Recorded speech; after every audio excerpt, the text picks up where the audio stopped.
Describe him to me. And Muslims, look at the description of your Rasul. And for some, this would be the first time you hear what your Prophet looked like. I saw a man of striking appearance.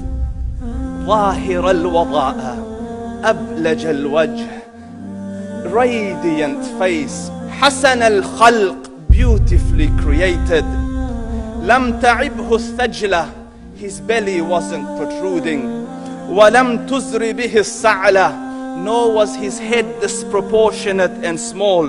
وسيم قسيم, proportionate and delicate, finely made, a specimen of a creation. في عينيه دعج, in his eyes there was a contrast. The dark was immensely dark, the white was excessively white. وفي أشفاره وطف, and his eyelashes were long. وفي صوته صهل, and in his voice was a natural echo. وفي عنقه سطع, and his neck was elegantly long. وفي لحيته كثاثة, his beard was full and thick. أزج أقرن, his eyebrows were arched, but they were not joint, it was separated. In summit فعليه الوقار, when he was silent, dignity covered him. وإن تكلم سماه وعلاه البهاء, and when he spoke it was audible and clear, almost commanding and overtaking.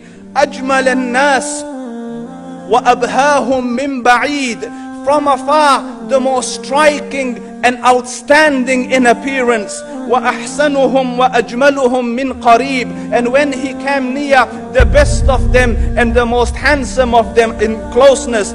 حلو المنطق, such an exalted and sweet level of logic.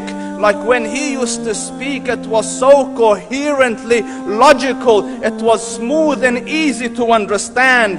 فصل لا نزر ولا هذر, he was to the point, not excessive nor too short.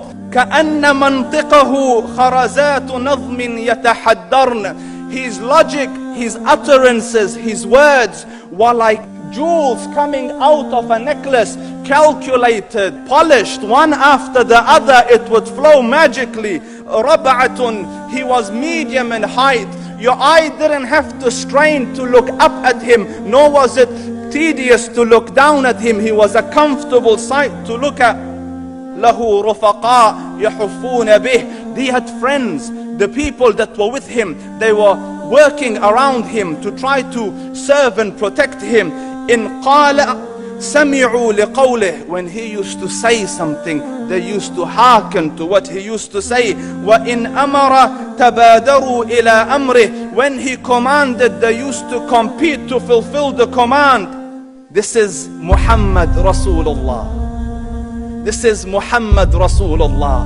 Anas ibn Malik says, he says, I came out one night, it was the full moon night.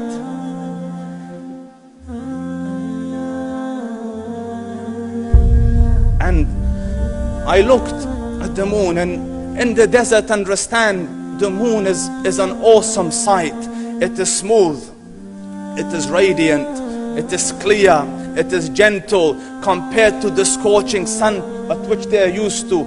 So the moon was the epitome of beauty. So he says, I came out at a full moon night and I looked at the moon and I saw it beautiful, handsome. So I said, let me go see if the moon is more handsome or my Prophet is more handsome. Let me see if that is more beautiful or the Prophet is more beautiful. So I went and I saw him standing afar.